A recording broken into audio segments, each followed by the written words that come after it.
Bom dia a todo mundo. Alguém aqui que não teve na aula passada? Acho que tem algumas pessoas, né? Então vamos... A gente está aqui é um curso de 8 aulas, né? São 2 meses. Estamos cobrindo a vida de Abraão, por enquanto Abrão. Então vamos cobrir o trecho de Gênesis capítulo 12 até o capítulo 25. E na aula passada a gente fez uma introdução sobre o contexto em que Abraão vivia, ele com o clã dele de Tera ou Terá, tem Bíblia que tem acento, tem Bíblia que não tem acento, ele vivia lá em Ur, na Mesopotâmia. A gente falou um pouco da época em que esses eventos aconteceram, né? Ou seja, Abraão está aqui cerca de 2000 antes de Cristo, e é basicamente o início da história. Tá? Antes disso, a gente vem lá da criação, muitos milhares de anos antes disso, depois o dilúvio, a tentativa do homem lá da Torre de Babel de fazer as coisas por sua própria mão. E aí a gente tem uma genealogia que traça, né, Abrão como descendente de Sem, um dos filhos de Noé. E a partir de Gênesis, final do capítulo 11, a partir do capítulo 12, a gente começa a ter a história de Abrão, certo? Então, ele é um camarada que vivia numa cidade lá chamada Ur. A gente viu na aula passada que era uma região bastante desenvolvida, ficava lá na Mesopotâmia, era o centro do mundo desenvolvido daquela época. Seria o equivalente a uma grande metrópole dos nossos dias. Tá? Então, é isso que a gente viu, e a gente viu o capítulo 12, o chamado de Abrão. Então, Deus se revela a Abrão quando ele ainda estava em Ur, fala para ele ir para uma terra que Deus ia indicar. Abrão sai de lá, de Ur, ele faz uma parada. Está aparecendo aqui o ponteiro? Não está aparecendo, né? Não, eu estou falando... Acho que era isso aqui. Agora está aparecendo. Então, ele sai de Ur, vem para Harã, e depois disso ele vai para Canaã. O pai dele morre aqui em Harã, ele tinha saído com o pai, não era exatamente o plano original de Deus. Enfim... Aí, chegando lá, Deus faz uma série de promessas a Abrão, fala que vai abençoar, engrandecer o nome, ele vai ser uma bênção para todas as famílias da terra. E aí o que acontece? Abrão obedeceu isso, tá? Agora, e chegando em Canaã, ele começa a fazer altares e adorar a Deus. Isso é uma prática dele. Ele estava acompanhado do sobrinho dele, de Ló. Ele faz uma peregrinação de norte a sul e bate uma fome muito grande, uma crise lá na região. E Abrão desloca-se para o Egito à procura lá de condições melhores para ele, para o clã, para a tribo. Nessa época, certamente já era um grupo de algumas centenas de pessoas. E lá tem um episódio que a gente viu na aula passada, onde Abrão ficou preocupado do pessoal por cobiçar Sarai, a esposa dele, que era muito bonita. Ele combinou com ela de falar que ela era irmã, que é uma meia-verdade, mas era uma mentira completa, porque Sarai, como a gente viu rapidamente, ela era de fato meia-irmã de Abrão, o pai era o mesmo, a mãe era diferente. Enfim, o faraó, os oficiais de faraó viram de fato que ela era bonita, já que é irmã, então traz aqui para a corte. Aqui eu fiquei sabendo que teve alguma discussão aqui no final da aula, sobre será que o faraó chegou às vias de fato aí com Sarai, tá? A grande maioria dos estudiosos que eu conheço falam que não, tá? Por quê? Era um cenário, gente, a gente tem que tomar bastante cuidado de não pegar a nossa cultura, o jeito que as coisas funcionam na nossa época, e achar que naquela época era assim. Então imagina a corte de Faraó, que era um rei lá de uma nação muito poderosa, tá? Não era assim, ó, não, ó, tem uma carne fresca aqui, tô aqui, não. Ou seja, tinha todo um processo lá. A gente, se você lê em Esther, você percebe isso daí, tá? Quando Esther chegou na corte, ela passa por um processo lá de pegar, alimentar para melhorar o aspecto físico, roupa, embelezamento, a própria cultura. Quer ver outra? Guarda alguma semelhança?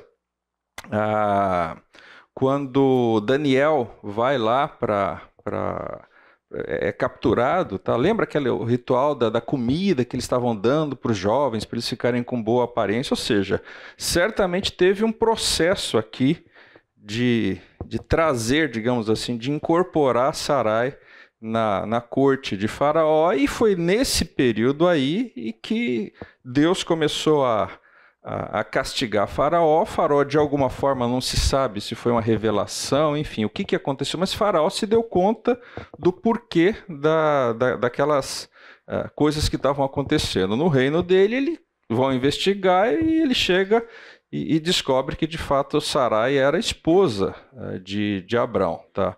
Moral da história,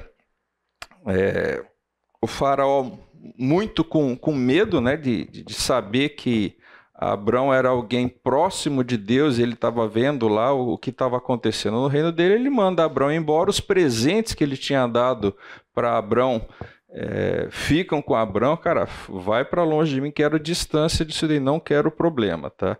E então a gente chegou ao final da aula passada. Então Abrão aí, que já tinha ganhado muito dinheiro em Harã, a Bíblia fala, Gênesis 12, 5, tinha recebido um monte de presentes de Faraó, fica com tudo isso, e é esse momento em que a gente está agora. Tá? A gente vai começar, como eu comentei, se Deus permitir, vamos ver os capítulos 13 e 14 de Gênesis na aula de hoje. Então, estamos exatamente nesse ponto aqui da vida de Abrão. Ele está saindo do Egito, tá? E está voltando lá, um pouco antes do planejado, para a Terra Prometida, ok? E a gente vai ver que no capítulo 13... Abrão vai enfrentar mais uma provação na sua vida, dessa feita envolvendo o sobrinho dele, Ló. Lembrando que a gente viu na aula passada, Ló era o pai de Ló, que também se chamava Harã, mesmo o nome daquela cidade onde eles pararam, né, saindo de Ur. O pai de Ló tinha morrido quando eles estavam ainda em Ur. Aparentemente morreu antes do tempo, se a gente pode dizer assim. Então Ló era sobrinho de Abrão. Quando o pai de Abrão, vô de Ló, morre, meio que ficou lá, o sobrinho virou um penduricalho lá de Abrão. Tá? Então Ló tem acompanhado Abrão todo esse período aí, tá? Meio que foi adotado. É importante notar que Ló certamente também se converteu, creu em Deus. A gente percebe isso, o Novo Testamento joga um pouco de luz no Antigo Testamento e tem vários episódios onde se faz referência a Ló. Por exemplo, em Lucas 17, não vamos ver agora por conta do tempo, mas se você for olhar lá, você vai ver Jesus fazendo um contraste entre a sociedade ímpia da época e Ló. Segundo Pedro, capítulo 2, o apóstolo Pedro é até mais explícito. Ele fala lá nos versículos 6 e 7, que fala: mas livrou o justo Ló, que ficava aflito com a conduta libertina daqueles insubordinados. Então, Ló certamente, por ser sobrinho de Abrão, por estar convivendo ali no clã, estava participando daqueles cultos públicos. Lembra? Abrão construía os altares e cultuava a Deus, tá? Então, onde ele ia caminhando, parece que essa era uma prática dele. Então, é nesse ponto da história em que a gente está. A gente vai ver, então, o que aconteceu quando eles saem do Egito. Ok? Tranquilos? Alguma dúvida da aula passada? Prontos para começar? Quase prontos, falta uma coisa importante. Vamos orar? Senhor Deus, nós te agradecemos, Pai, pela oportunidade dessa manhã de estarmos aqui para poder considerar um pouco sobre a Tua palavra, Pai. Nós somos gratos porque o Senhor nos deixou a Tua palavra por escrito, Pai, de maneira que está tão acessível a nós, Pai. Permite, Pai, que a gente possa ter um coração aberto para conhecer, para entender, Pai, para aceitar a Sua palavra. E que essa palavra que é viva e eficaz, ela mude a nossa vida. Nós oramos em nome de Jesus. Amém. Muito bem. Então, a gente vai ver agora o trecho aqui de Gênesis 13, de 1 a 13. E gente, eu tenho tocado isso daqui porque sai melhor na gravação do que algum de nós lê, tá? Vamos ver aqui, acompanhar o texto. Depois destes acontecimentos, veio a palavra do Senhor a Abrão numa visão e disse: Não temas, Abrão, eu sou teu escudo. Opa, acho que estou no lugar errado, hein? Será sobremodo grande. Não é isso daqui. Respondeu Abrão: Opa, será que eu fiz bobagem aqui?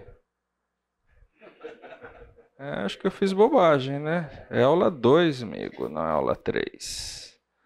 Pulei alguns capítulos. Deus, que me haverás de dar? Até tenho, eu não tenho aqui. Puxa vida, será que não vai dar certo tudo? Eu me preparei tanto aqui. Vai internet, vai internet. Eu vou, então... Opa, agora acho que veio, hein? Acho que agora veio, hein? O que a esposa lê? Você quer o microfone, filho?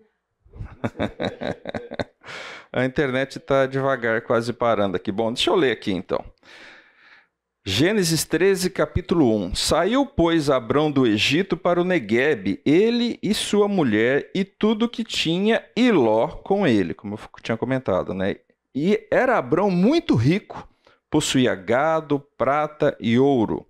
Fez as suas jornadas do Neguebe até Betel, até o lugar onde primeiro estivera a sua tenda entre Betel e Ai, até o lugar do altar que outrora tinha feito. Lembrando, ele fazia os altares lá e cultuava. E aí Abrão invocou o nome do Senhor. Versículo 5. Ló, que ia com Abrão, também tinha rebanhos, gado e tendas. E a terra não podia sustentá-los, para que habitassem juntos, porque eram muitos os seus bens, de sorte que não podiam habitar um na companhia do outro. Houve contenda entre os pastores do gado de Abrão e os pastores do gado de Ló. Nesse tempo, os cananeus e os ferezeus habitavam essa terra. Disse Abrão a Ló: Não haja contenda entre mim e ti, e entre os meus pastores e os teus pastores, porque somos parentes chegados. Acaso não está diante de ti toda a terra? Peço-te que te apartes de mim. Se fores para a esquerda, irei para a direita. Se fores para a direita, irei para a esquerda. Levantou Ló os olhos e viu toda a campina do Jordão, que era toda bem regada, antes de haver o Senhor destruído Sodoma e Gomorra. Como o jardim do Senhor, como a terra do Egito, como quem vai para Zoar. Então Ló escolheu para si toda a campina do Jordão e partiu para o oriente, separando-se um do outro. Habitou Abrão na terra de Canaã e Ló nas cidades da campina, e ia armando as suas tendas até Sodoma. Ora, os homens de Sodoma eram maus e grandes pecadores contra o Senhor. Muito bem, aqui está o texto. Vamos lá, o que está acontecendo aqui? Só tomar um pouco de água aqui.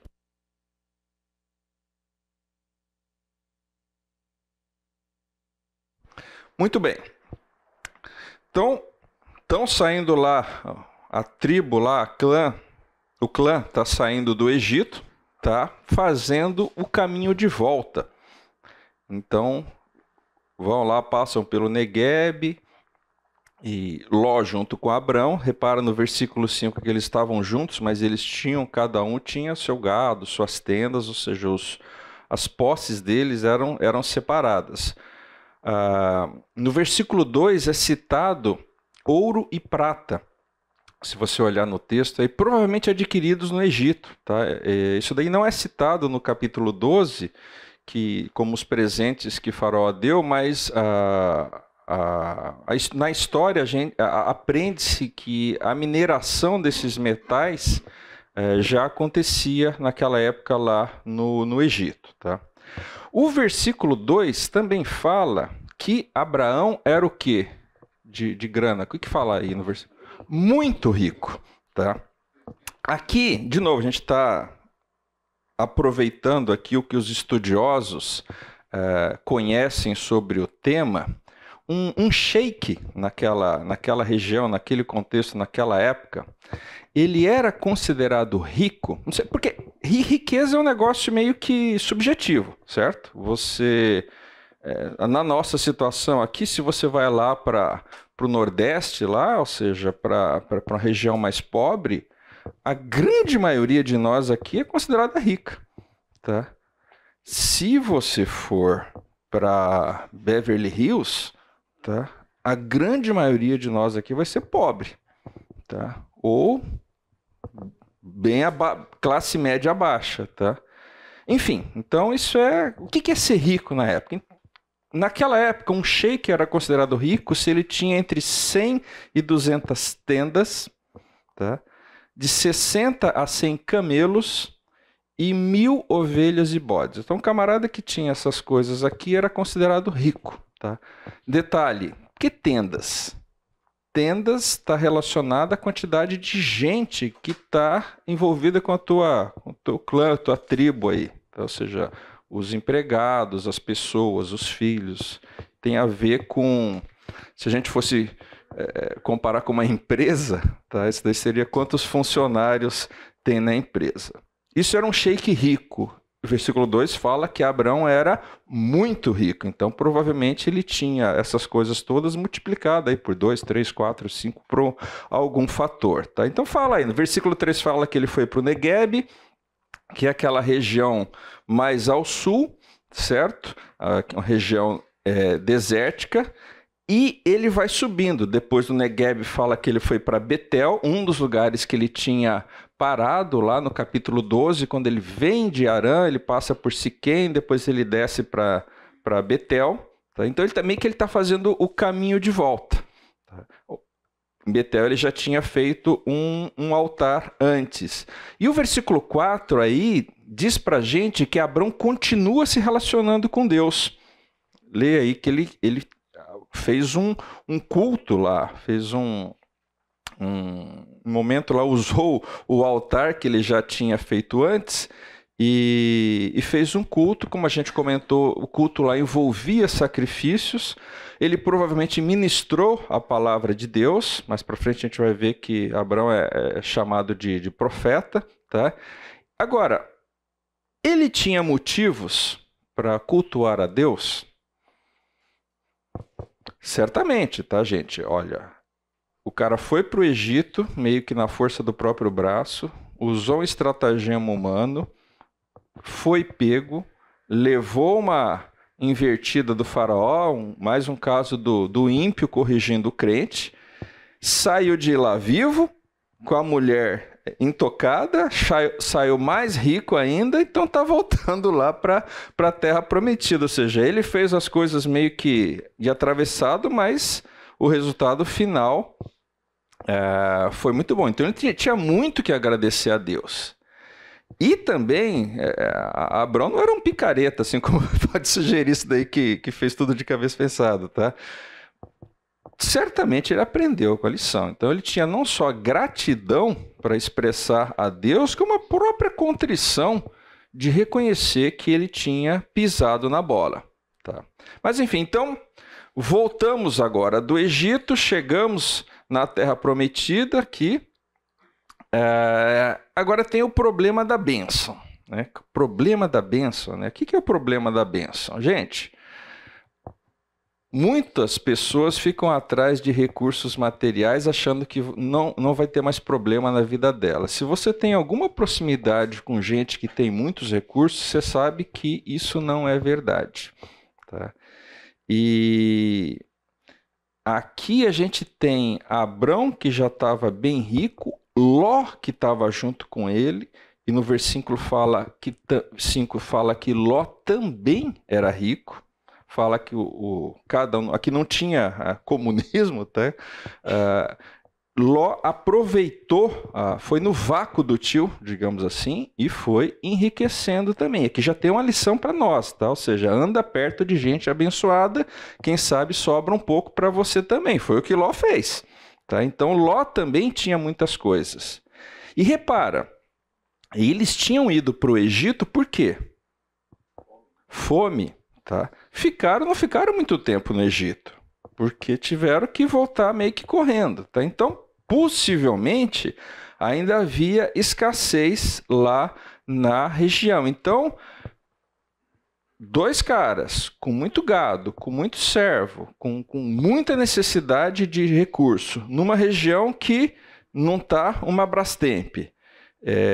Que acontece? Começa a faltar recurso, começa a faltar pasto, começa a faltar água. Então, provavelmente, essa foi a razão desse desentendimento que tem aí, narrado aí no versículo 6, se não me engano, tá?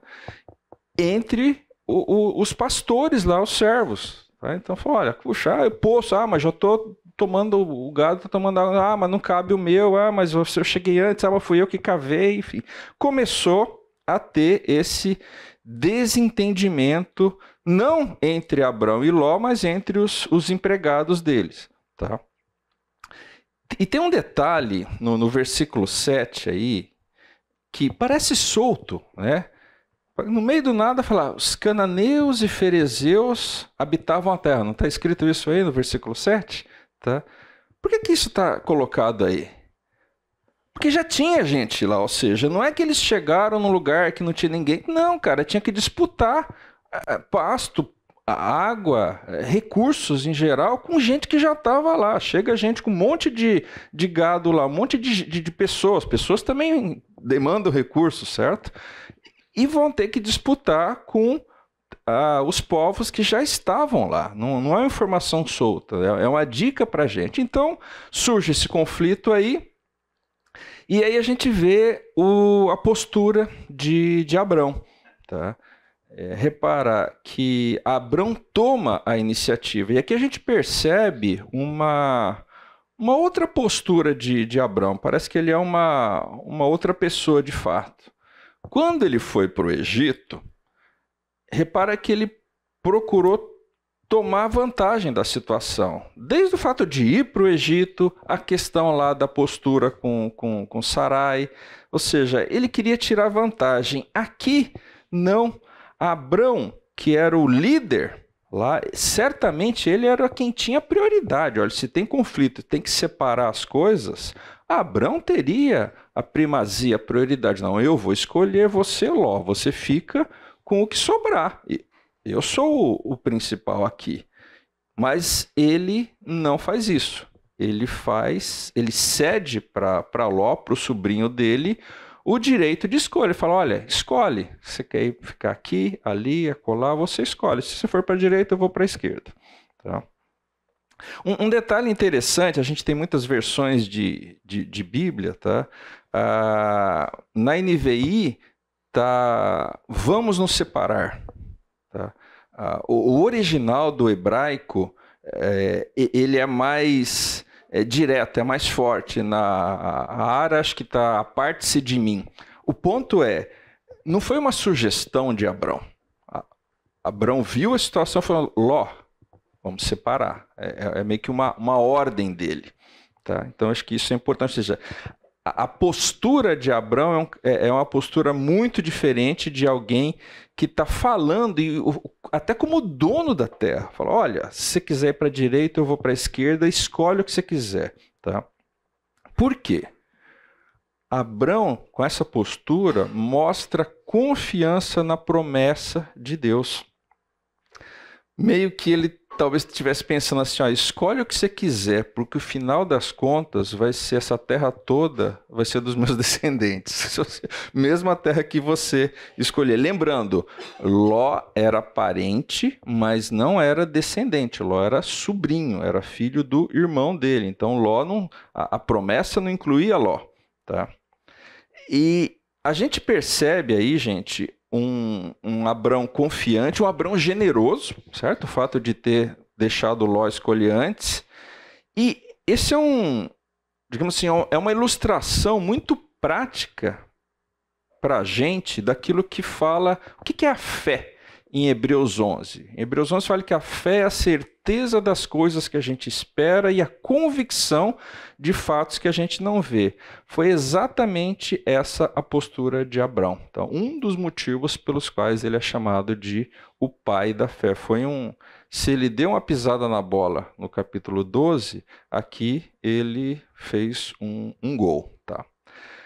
Agora, Ló, versículo 10, o que fala aí? Ló ergueu os olhos. O que Ló estava olhando? Vamos lá, qual que era a situação?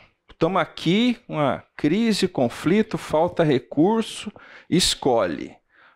Ló bateu os olhos naquilo que chama da planície do Jordão e viu que era bem irrigado. Qual que era o grande problema até hoje, né, daquela região? Água. Tá? A gente tem vivido aqui um período assim, a gente está milhares de quilômetros de distância de ter a carência de água que tem aquela região, tá, gente? E já começa a sentir. Esses dias eu tive lá visitando uma área de agricultura, puxa, dá pena de ver o pessoal, tá? Mas enfim, então Ló olhou e falou, puxa, ali tem um rio, tá tudo irrigado, tá?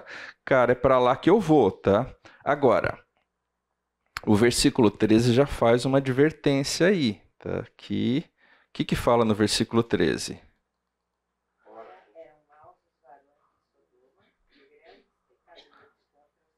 É um parêntese que fala, olha, Ló escolheu uma região ali, só que tem um detalhe, o povo que mora ali é complicado, tá? Então, eles estavam provavelmente ali num platô, onde eles tinham uma visão do alto, uma visão privilegiada, eles podiam olhar. Então, qual que foi o critério de Ló para escolher? E foi aquilo que, aos olhos dele, parecia bem. A gente vai ver que mais para frente vai dar problema. Tá? O que fala no versículo 12 aí? Alguém pode ler para a gente o versículo 12?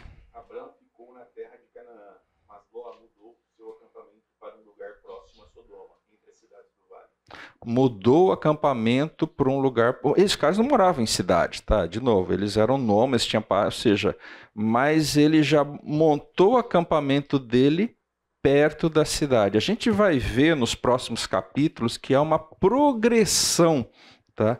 Primeiro ele escolheu aquela região, depois montou o acampamento perto da cidade. A gente vai ver nos próximos capítulos uma progressão de Ló indo para perto da cidade, que vai gerar muito problema para ele. Na verdade, vai gerar a ruína. Tá? Então, de novo, lembrando aqui, Ló não era um ímpio. O Novo Testamento chama ele de justo. Tá? Mas talvez ele tenha pensado, eu vou ficar na minha, porque Ló sabia da fama. O 13 é muito claro, era público e notório. Assim como nos nossos dias tem pessoas que são notoriamente ímpias. Tá? Enfim, talvez ele tenha pensado, eu vou ficar na minha, não vou me contaminar, eu vou estar ali perto deles, mas eu fico na minha, eles não vão me... A gente vai ver que não foi exatamente isso que aconteceu. Fala, papai. Isso, porque vamos lá, ímpio, todo mundo que não é convertido é ímpio, tá? Agora, tem graus de impiedade, não tem, gente? Não tem? Vocês devem conhecer isso. Eu conheço muitas pessoas, o cara é um ímpio e tal, mas é um cara com valores morais razoáveis. Agora, tem o cara que é descambado total, tá? Ou seja, é isso que o texto está dizendo. Fala, cara, esse povo era daquele assim, se pegar uma escala de impiedade, eles estavam lá estourando a escala da impiedade. Tá? É isso que o texto está dizendo. E a despeito disso, Ló foi lá morar ali perto deles. Tá? Então aqui tem algumas lições para a gente. Tá? Primeiro, a fidelidade de Deus, mesmo diante dos recursos escassos, aí, Deus honrou. A gente vai ver que Abrão apesar de ter ficado com, não ficou com o osso, enquanto Ló ficou com o filé mignon, tá? Abrão certamente teve dificuldades, mas Deus honrou.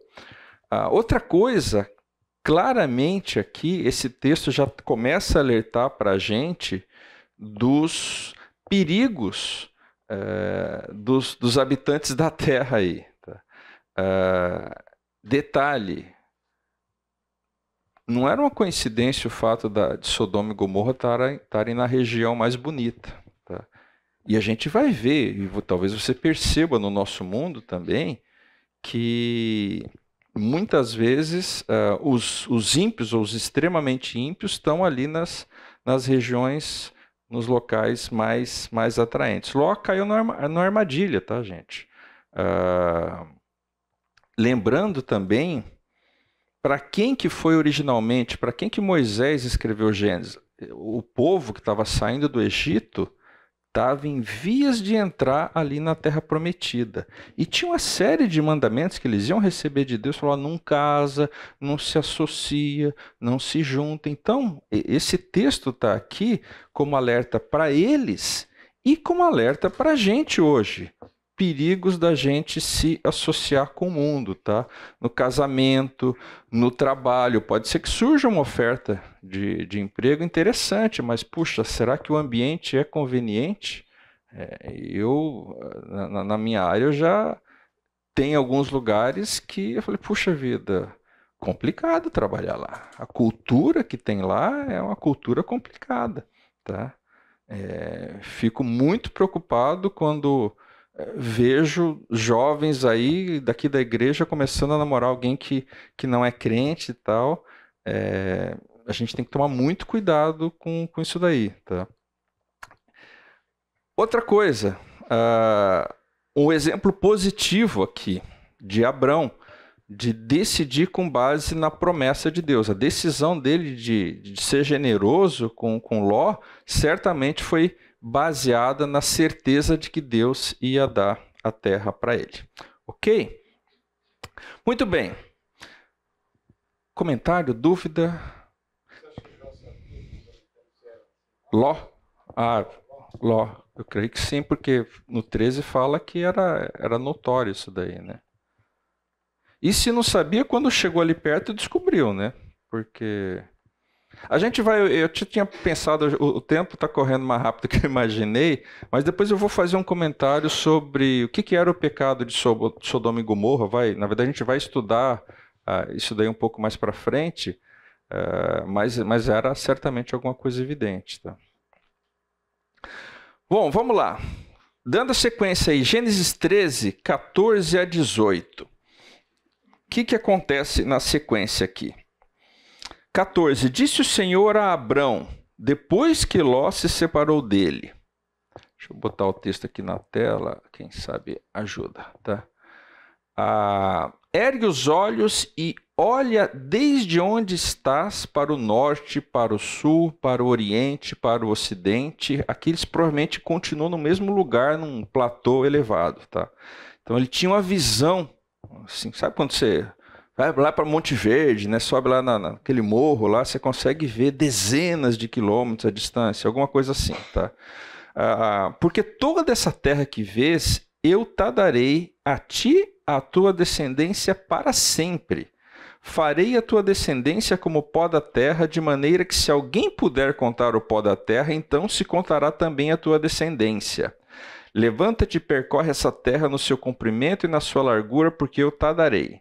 E Abrão, mudando as suas tendas, foi habitar nos carvalhais de Manre, que estão junto a Hebrom, e levantou ali um altar ao Senhor. Mais um altar que Abrão ainda, né, levanta. Então, o que a gente está vendo aqui nessa parte final do capítulo 13?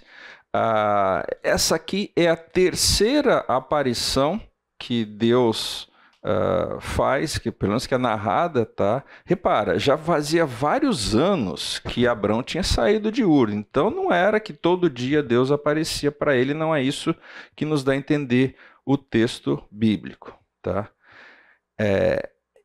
E muita gente, ou a grande maioria dos comentaristas, associam o fato de Deus dar mais detalhes sobre a promessa dele para Abrão agora que Ló se separou. Porque, repara, o chamado original era para Abrão se separar da parentela. Tá? Então, Ló, como eu falei, era meio que um penduricalho. Tá? E meio que, olha, agora que Ló se separou, deixa eu contar mais detalhes para você. Outro motivo de Deus ter aparecido para Abrão após a separação de Ló, na verdade, vários motivos. Tá? Possivelmente, Abrão estava se sentindo com o coração meio partido, afinal, o sobrinho gostava de Ló. Tá? A gente vai ver mais para frente que Abrão amava Ló. Tá? Certamente a separação aqui não pesou no coração dele. Deus também está confirmando aquilo que desde o começo ele falou, olha, Ló é parente teu, eu tinha pedido para separar, então agora eu tô confirmando a minha promessa. Tá? E reafirmar para ele a questão da terra. Tá? Ele tinha acabado de ser generoso com Ló, pode ser que tinha batido. Puxa vida, será que eu fiz bobagem, né? Dei justamente e agora?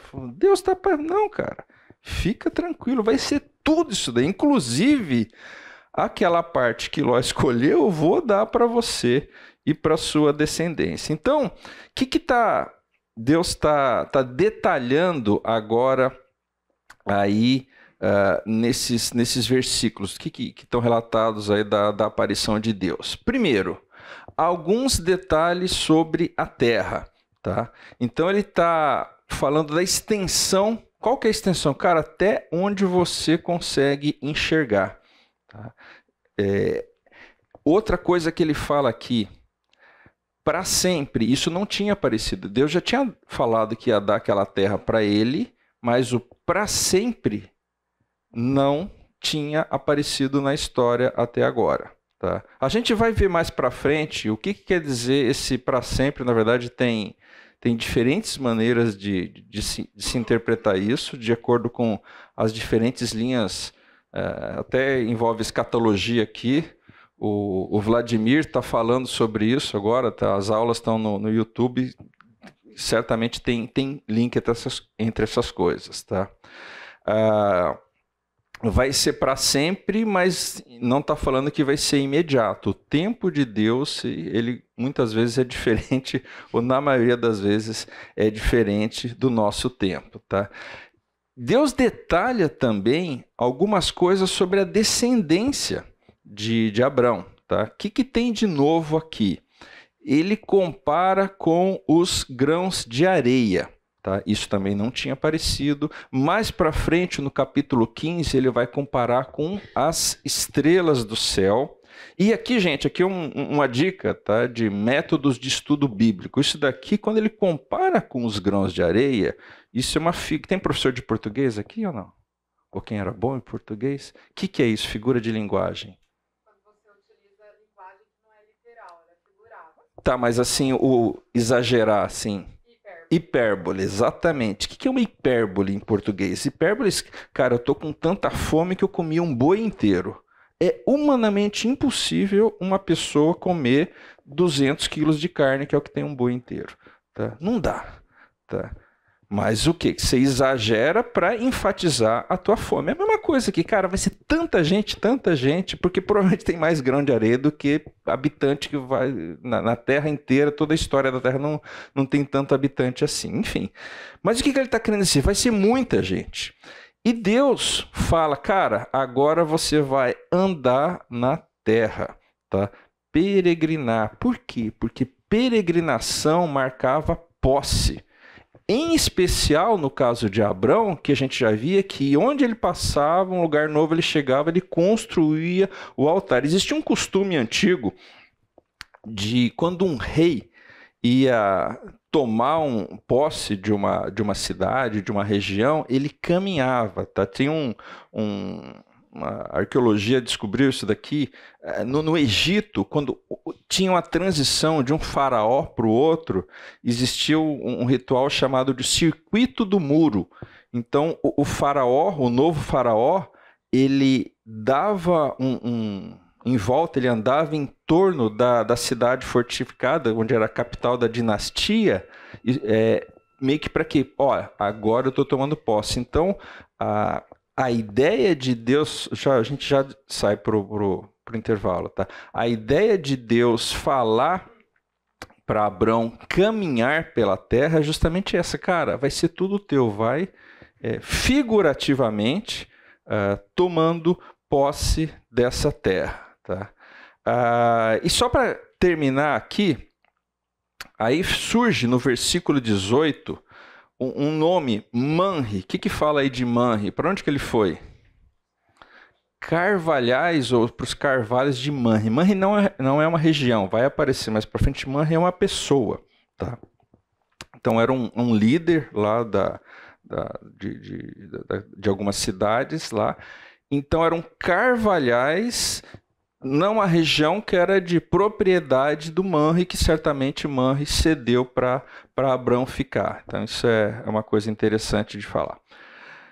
Ok, gente, intervalo. Bom, dando sequência aqui, então, Abrão e Ló se separam, vai cada um para um canto. Ló fica perto lá de Sodoma. Deus reafirma a promessa para Abrão. Repara que no versículo 18 também, e Abrão, mudando as suas tendas, foi habitar nos carvalhais de Manre, que estão junto a Hebrom, e levantou ali um altar ao Senhor. Ou seja, Abrão continua naquele esquema dele. Chegou num lugar novo, altar, culto aqui. O Deus de Abrão chegou aqui nesse local, tá? Uma demonstração pública da fé dele. Enfim, aí vamos agora para o capítulo 14. Se você puder abrir ou ligar a sua Bíblia aí no capítulo 14, vamos ver o que está acontecendo agora. Aqui vai ter um relato, gente, de uma guerra.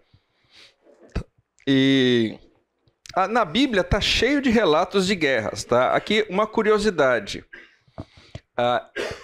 Essa é a primeira, não estou dizendo que é a primeira guerra que aconteceu, tá? Mas é o primeiro relato bíblico de uma guerra. Tá? Também tem uma outra curiosidade desse capítulo 14 de Gênesis, que é a primeira vez que Abrão é chamado de hebreu. Tá? Até hoje a gente usa esse nome, né? Os hebreus, tem hebraica, tem o hebraico, o idioma tal, que tem a ver com um dos descendentes. Se for lá voltar no capítulo 11 de Gênesis, ver a genealogia lá, tem Eber. Tá? Então as pessoas acham que tem a ver com Eber. Tá, então, o que está acontecendo aqui? Tem uma guerra aí, eu vou passar meio correndo aqui, gente. Depois, se tiver dúvidas, a gente pode conversar. Mas tem uma guerra, eu já vou falar sobre o contexto. E uma observação que eu acho que é relevante, mesmo porque a Bíblia está constantemente sob ataque. Tá? Não existe nenhum relato fora do texto bíblico dessa guerra aqui, tá? Agora, os fatos fazem sentido, o contexto do porquê aconteceu essa guerra está alinhado com o que a história ensina. A relação de suzerania e vassalagem que tem, que é o motivo aí dessa guerra também, tá? Os locais citados no texto são conhecidos via arqueologia, tá? Ou seja, apesar da gente não ter o relato dessa guerra fora da Bíblia, tem uma alta credibilidade. Tá? E a guerra em si interessa muito pouco para a gente. Tá? Interessa mais o envolvimento de Abrão por conta de Ló. Tá? Mas enfim, vamos ver lá então e ler o texto de Gênesis 14, de 1 a 16. É um texto bem grande até, mas vamos ler aqui, tá? Sucedeu naquele tempo que Anrafel, rei de Sinar, Arioque, rei de Elazar, Quedarlaomer, rei de Elão e Tidal, rei de Goim, fizeram guerra contra Bera, rei de Sodoma, e contra Birsa, rei de Gomorra, contra Sinabe, rei de Admá, contra Semeber, rei de Zeboim, e contra o rei de Bela. Esta é Zoar. Tá? Todos esses se ajuntaram no vale de Sidim, que é o mar salgado. 12 anos serviram a Quedarlaomer, porém no 13º se rebelaram. Ao 14º ano veio Quedarlaomer e os reis que estavam com ele e feriram os Refaíns em Asterote e Carnaim, e os Zuzins em An, e os Emins em Safé Kiriatim, e os Oreus no seu monte Seir, até El-Parã, que está junto ao deserto. Na prova eu vou cobrar todos esses nomes, tá bom? E se alguém tá para ter filho aí, tem boas dicas aí de nomes também, tá? De volta, passaram em Mispate, que é Cádiz, e feriram toda a terra dos amalequitas e dos amorreus que habitavam em Azazon Tamar. Então saíram os reis de Sodoma e de Gomorra, de Admá, de Zeboim e de Bela, esta é Zoar, e se ordenaram e levantaram batalha contra eles no vale de Sidim. Contra Quedarlaomer, rei de Elão, contra Tidal, rei de Goim, contra Anrafel, rei de Sinar, contra Arloque, rei de Elazar, 4 reis contra 5. Só dá uma pausa aqui. O que está acontecendo? Quem são os 4 reis? São 4 reis de cidades lá na Mesopotâmia, lá no norte, tá? Então, voltando aqui, deixa eu pegar aquele mapa lá da... Aqui está a Mesopotâmia, tá? Deixa eu... Apontador laser. Aqui está a Mesopotâmia, aqui está a região lá de Canaã. Os 5 reis são dessa região, os 4 reis são daqui da Mesopotâmia, lá do norte. Esses caras, liderados por Quedarlaomer, eles eram soberanos, existiam, lembra, suzerania e vassalagem. Então, os 5 reis, na verdade essa região aqui era vassala desses caras aqui, por onde pagavam impostos e tal. Chegou um tempo, por 12 anos isso aconteceu. Esses caras aqui falam, chega, não pago mais imposto, não gostei da brincadeira, tá? E se revoltaram. Os 4 reis falaram, então vocês vão ver. Aí eles se preparam e descem. Então essas conquistas todas, eles descem varrendo todo mundo, conquistando todo mundo no meio do caminho para guerrear com os caras que se rebelaram aqui, que são os tais dos 5 reis lá, o de Sodoma, de Gomorra, de Zoar e tal. Esses 5 reis estão aqui. Então é isso que esse texto está narrando. Então falei que eu vou passar meio voando, porque a guerra em si não interessa tanto para a gente, tá? Então vamos voltar aqui para o texto. Vamos lá, parei no versículo 10, tá? Ora, o vale de Sidim estava cheio de poços de betume. Os reis de Sodoma e Gomorra, que eram os que se rebelaram, não queriam mais pagar imposto, fugiram. Alguns caíram neles, aqui está falando por entre os soldados, tá? E os restantes fugiram para o monte. Tomaram, pois, todos os bens de Sodoma e de Gomorra e de todo o seu mantimento e se foram. Apossaram-se também de Ló, filho do irmão de Abrão, que morava em Sodoma. Aqui ele já está morando na cidade, tá? Lembrava que antes ele estava perto da cidade, aqui ele já está morando na cidade. Então tomaram eles os seus bens e partiram. Porém veio um que escapara e o contou a Abrão, o hebreu, aqui aparece hebreu pela primeira vez. Este habitava junto dos carvalhais de Manre, o amorreu, irmão de Escol e de Aner. Então, Manre, aqui aparece que Manre era uma pessoa, um líder lá, tá? E tinha 2 irmãos, Escol e Aner, os quais eram aliados de Abrão. Ouvindo Abrão que seu sobrinho estava preso, fez sair 318 homens dos mais capazes, nascidos em sua casa, e os perseguiu até Dan. E repartidos contra eles de noite, ele e os seus homens feriu-os e os perseguiu até Robá, que fica à esquerda de Damasco. Trouxe de novo todos os bens, e também a Ló, seu sobrinho, os bens dele, e ainda as mulheres e o povo. Então, o que está acontecendo aqui? Então vamos entender, tá? Que tem um monte de nome, de lugar, de pessoa e tal. Ou seja, os 4 reis descem, guerreando contra todo mundo que está no meio do caminho, chegam lá, no Vale de Sidim, os 5 reis de novo. Essas coisas não acontecem do dia para a noite. Lembra? Eram 12 anos, no terceiro se rebelaram. Aí nós vamos, aí no 14º eles chegaram lá, tá? Ou seja, não foi do dia para a noite. Então, e os caras estavam lá, os 5 reis, esperando lá pelos 4 que tinham chegar para restabelecer o domínio. Apesar de serem 5 rebelados contra 4, os 5 perderam e vazaram, tá? Alguns caíram lá em poços de piche. Aquela região tem muito petróleo, tá? Piche é petróleo, tá? É ligado ao óleo lá, tá? E os 4 reis pegaram tudo lá, pegaram as coisas, pegaram as pessoas. Para que pega as pessoas? Para fazer de escravo, tá? E subiram. Foram embora levando todo mundo. Quem que foi levado junto? Ló. E aí que a gente fala que Abrão amava Ló, porque Abrão não tinha nada que... nenhuma obrigação de... Por que Ló estava lá? Cara, foi escolha dele. Tá? E Abrão, então eles levam os despojos de guerra aí, incluindo Ló.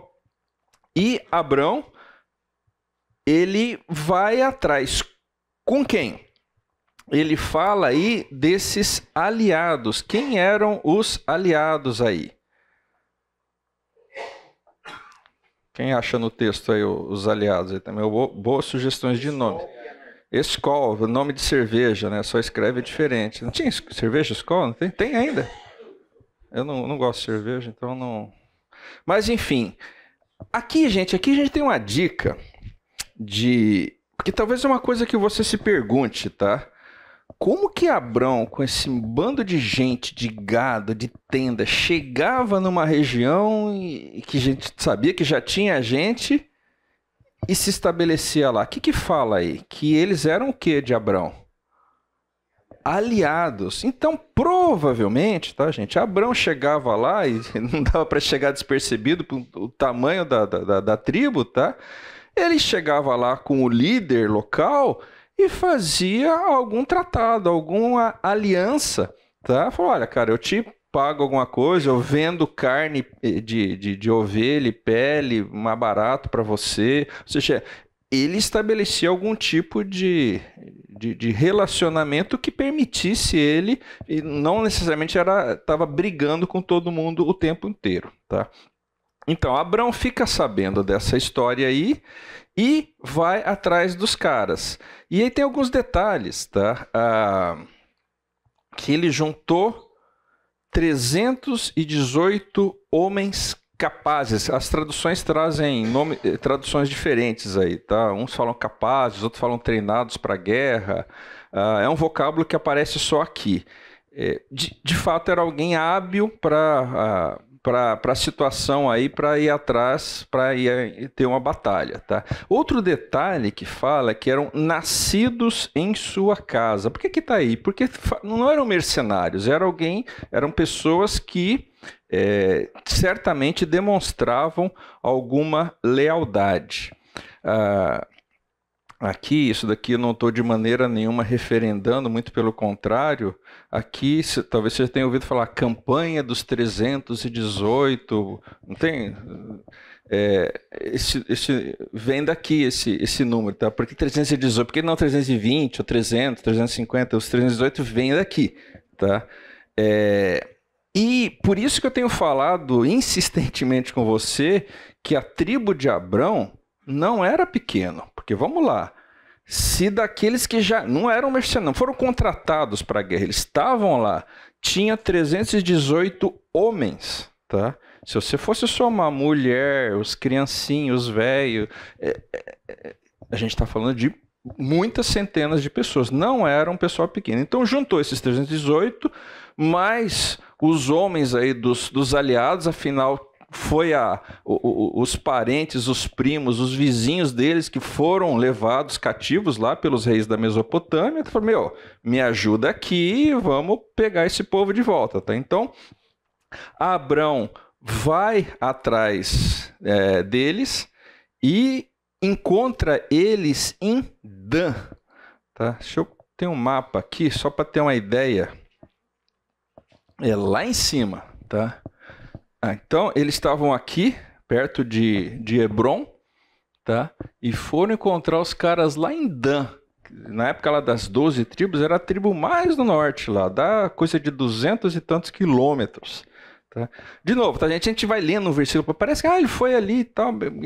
Imagina deslocar essa galera toda aí até lá em cima. O fato é que ele encontra esse pessoal lá em cima, fala que pegou eles, atacou de noite, divide, ou seja, Abrão aqui mostra alguma destreza, alguma habilidade para a guerra também. Isso é uma coisa que a gente às vezes não associa com Abrão, mas o fato é que pega os caras lá possivelmente meio que despercebido, meio bêbado à noite, comemorando, afinal tinham ganho a guerra, estavam cheios de despojo, estavam cheios de dinheiro, de mantimentos.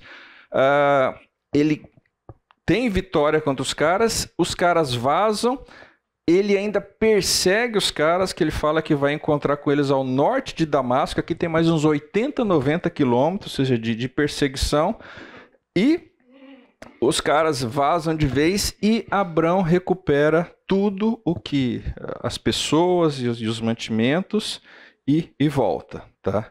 Enfim, esse é o relato aqui dessa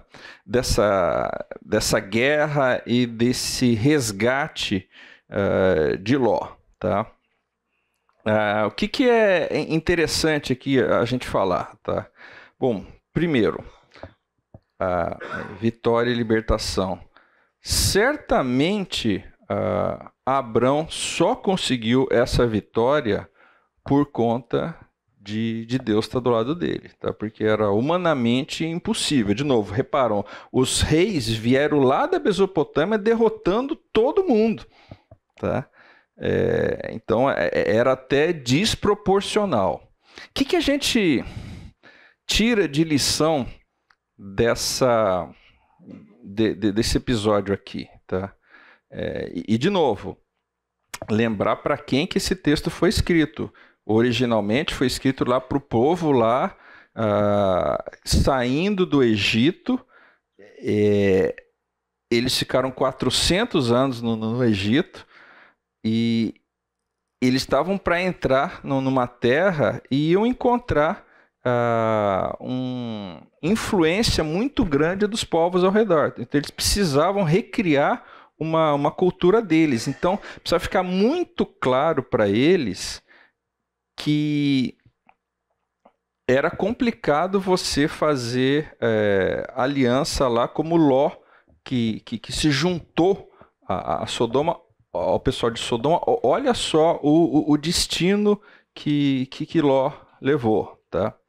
Outra coisa que nos ensina que mesmo contra as probabilidades, Deus dá a vitória, tá? Isso é uma coisa que serve para a gente. Com o detalhe que a nossa guerra aqui não é tanto com uma guerra física, no sentido de disputa armada, tá? Efésios 6,12 nos lembra que nossa luta não é contra o sangue e a carne, mas contra os principados e as potestades, tá? Outra coisa, como eu comentei, esse episódio mostra um pouco do caráter de Abrão, que teve compaixão de Ló. Abrão não tinha necessidade nenhuma de fazer aquilo que ele fez, e mesmo porque Ló estava colhendo consequências daquilo que ele mesmo escolheu, certo? Não foi ele que escolheu ir lá para aquela região. Ele já não estava dentro da cidade, falava que Ló estava morando já em Sodoma, tá? Mas Abrão não chegou e apontou, tá vendo? Tá vendo? Não, ele foi atrás ajudar o sobrinho, tá? Outro texto do Novo Testamento que fala um pouco desse tipo de atitude, Gálatas 6,10. Tendo oportunidade de fazer o bem, não deixa de fazer, principalmente com os da família da fé. E aqui, aquilo que a gente já tinha comentado na primeira metade da aula, a gente percebe uma progressão do pecado, do flertar com o pecado de Ló, tá? Aqui ele já está dentro da cidade, mais para frente a gente vai ver que é um líder naquela cidade. Enfim, então Ló foi aos poucos se engraçando com o pecado, se a gente pode dizer assim, Tá? Muito bem.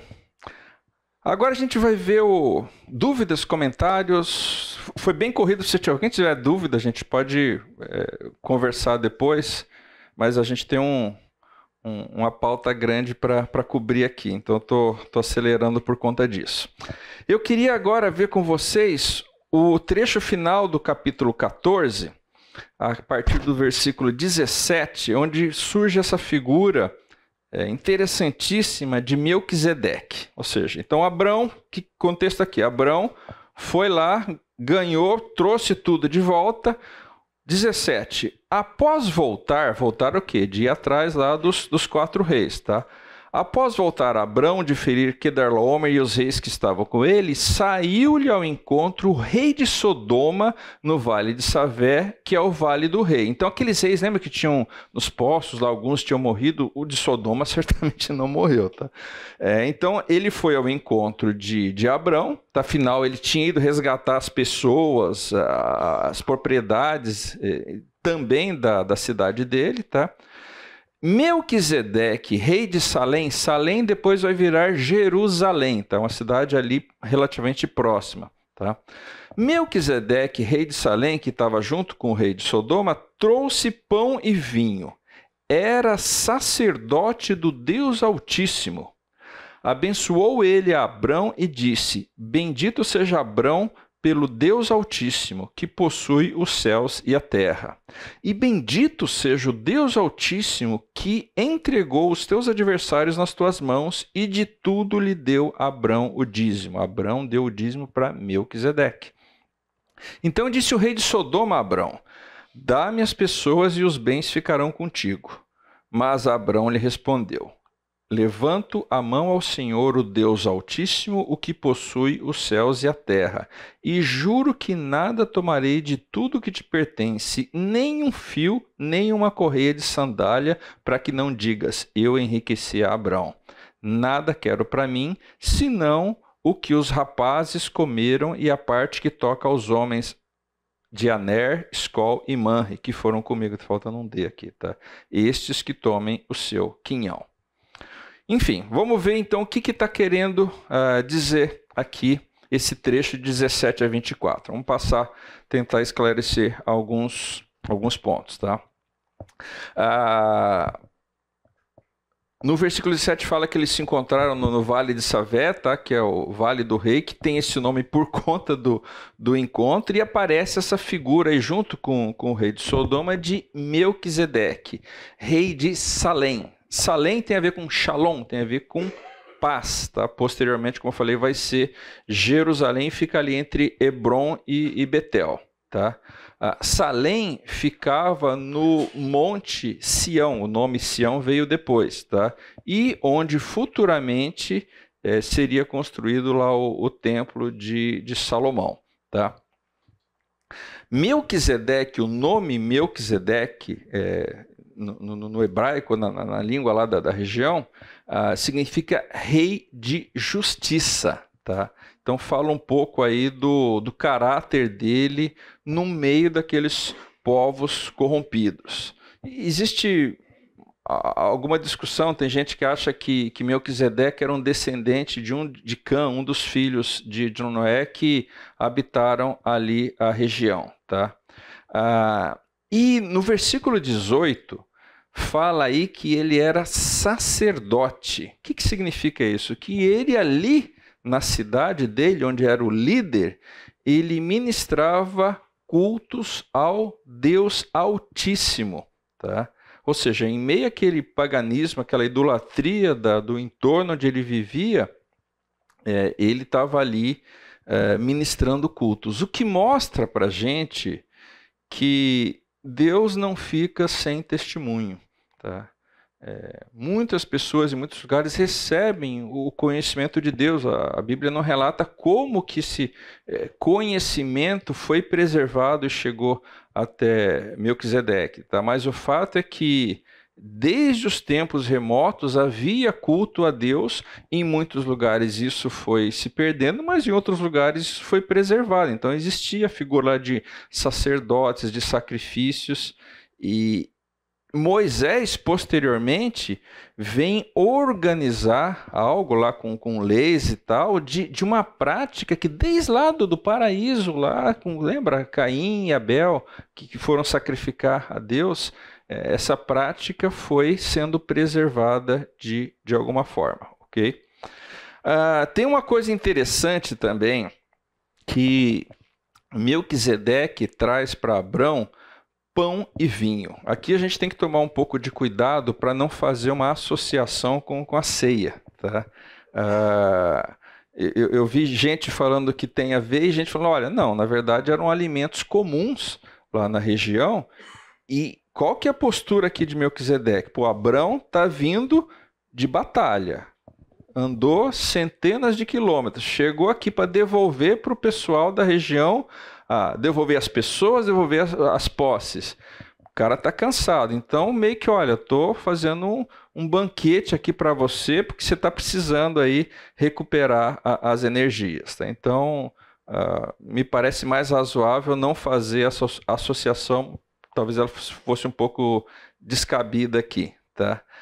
Então seria simplesmente uma refeição para alguém que está cansado da guerra. Tá? Mas o fato é que Melquisedeque, ele reconhece, e ele chamava Deus de Deus Altíssimo.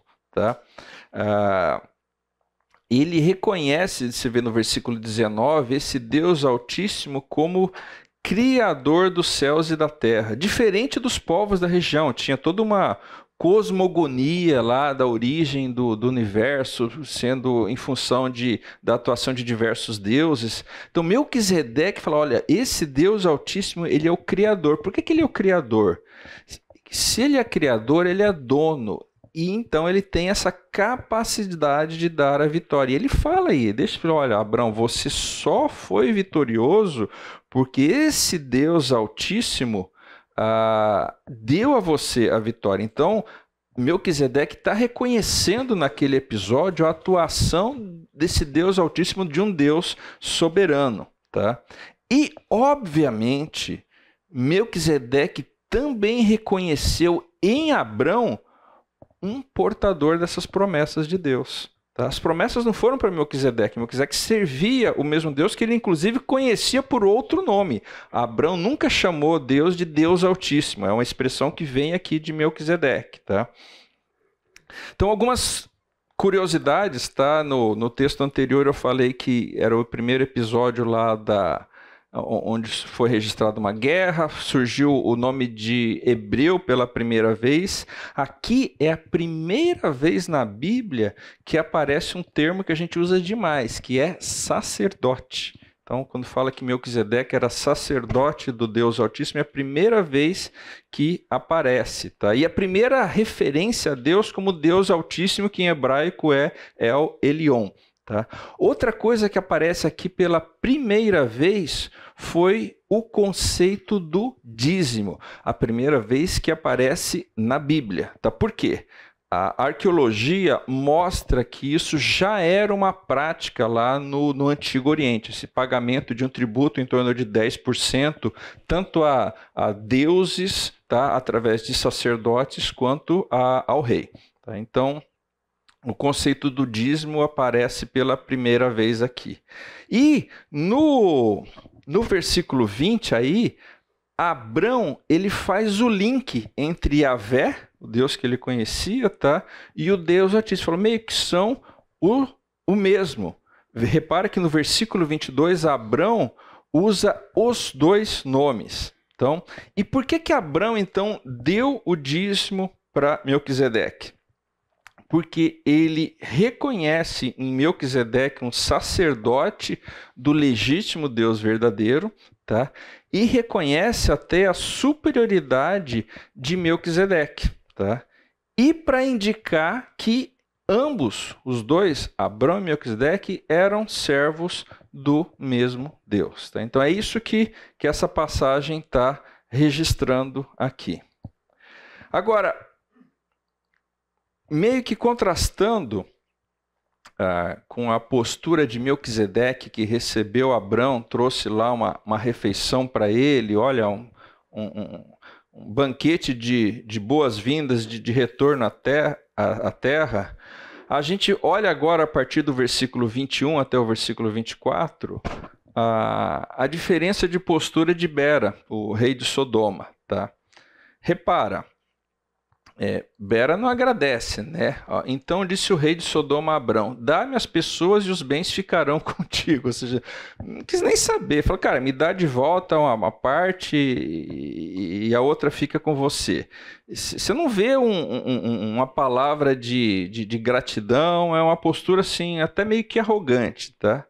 E a resposta de Abrão revela um pouco do caráter dele. Porque pelas leis de guerra lá da época, Abrão podia ficar com tudo. Abrão não tinha que devolver nada para ele. Bera, não, já devolve as pessoas, fica com as coisas. Abrão fala, cara, não quero nada disso. Tá? Um total desinteresse pelas questões materiais que revela o quê? Um desinteresse em se aproximar dos povos lá da região. Tá? Repara que ele aceitou o pão e o vinho do Melquisedeque. Tá? Ele aceitou de bom grado. Mas com Bera, falei, cara, eu não quero dar brecha para nada. Olha o 22 e 23. Não quero que se fica falando por aí, ajudei a enriquecer Abrão. Tá? Ele apenas faz aí um disclaimer, né, no versículo 24, porque certamente aquela trupe toda voltando lá, centenas de pessoas, andando centenas de quilômetros até encontrar com eles, consumiram parte lá dos mantimentos lá, mataram, sei lá, cabra para comer carne, usaram trigo para fazer pão lá, certamente foram dias e dias de viagem. Então eles consumiram uma parte daquilo lá, e ele está falando, olha, os meus aliados aqui, eles vão querer um pouco para eles. O negócio é assim, tirando isso daqui, eu não quero nada a ver contigo. Tá? Um pouco mais para frente, a gente vai ver que Sodoma vai ser destruída. Tá? E aqui eu vou puxar a lembrança de vocês de algo que a gente viu na aula passada. Tá? A primeira vez que Deus revela a questão lá para Abrão, que ele vai ser, em ti serão benditas todas as famílias da terra, que Deus fala com relação a bênção e maldição para quem está convivendo com Abrão? Vocês lembram? Bera perdeu uma excelente oportunidade de ser abençoado, porque Bera não abençoou Abrão. Tá? Não chego a dizer que ele amaldiçoou Abrão, mas ele não teve uma postura bacana. Tá? E mais para frente a gente vai ver que Sodoma vai ser destruída. Ok? Tudo bem até aqui? Dúvidas? Gente, algumas lições aqui que a gente tira desse texto. Tá? Mateus 25, de 42 a 45, Jesus falando lá, um sermão onde ele fala, tive fome e não me deram de comer, fui forasteiro e não me hospedaram. E os caras falam, nossa, mas quando? Eu falo, cara, toda vez que vocês deixaram de fazer um desses meus pequeninos. Se você for estudar o texto, você vai ver que os pequeninos não são crianças, são os discípulos de Jesus. Tá? Enfim, existe a bênção e maldição em função de como você trata os cristãos aqui. Eu sei que nos nossos dias as notícias de política são bastante inquietantes aí, mas fique tranquilo, Deus vai tratar com tudo isso no tempo dele. Não sei se a gente vai ver isso, tá? Mas Deus vai tratar com isso. Tá? Tenha, evidentemente, uma clara orientação aqui para a gente não fazer aliança com o ímpio. Tá? Tem uma reflexão com relação a tempo. Como é que estava a situação ali da região? Bom, os reis ali, os 5 reis, alguns tinham morrido, outros tinham sido derrotados, muitos homens de guerra tinham morrido, e Abrão voltou cheio de recursos, voltou com um exército que estava caprichado, já tinha ganho uma batalha lá, Por que Abraão não tomou na força aquela região ali? Tá? Porque Deus falou, cara, não é, eu vou te dar, você não vai precisar dominar, tá? Mas ele tinha condição. Ele nada. Eu não quero nada. Não quero. Eu não quero que diga eu que enriqueci Abraão, tá? Ou seja, mas ele é um camarada que está sabendo esperar o tempo de Deus, tá? Porque ele podia ser. Olha a diferença de Ló quando fez a decisão dele, ou mesmo do próprio Abraão quando resolveu ir para o Egito. Ou seja, está pensamento, cabeça com racional só da perspectiva humana. Tá?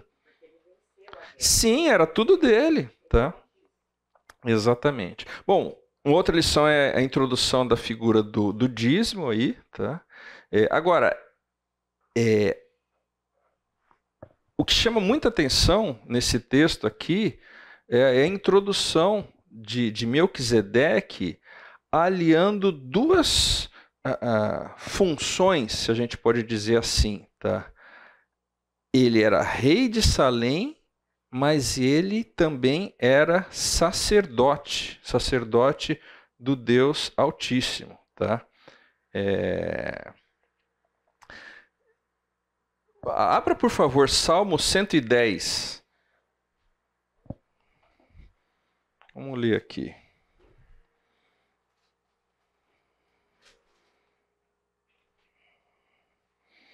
Salmo 110. Olha só, esse é um salmo de Davi. Disse o Senhor, com S maiúsculo, ao meu Senhor, com S minúsculo, assenta-te à minha direita, até que eu ponha os teus inimigos debaixo dos teus pés. O Senhor enviará de Sião o cetro do seu poder, dizendo, domina entre os teus inimigos. Olha o 4. O Senhor jurou e não se arrependerá. Tu és sacerdote para sempre, segundo a ordem de Melquisedeque. Quem no Novo Testamento vai ser rei e sacerdote? Jesus. Tá? Aqui, gente, esse texto aqui introduz a figura de uma pessoa que era ao mesmo tempo rei e sacerdote.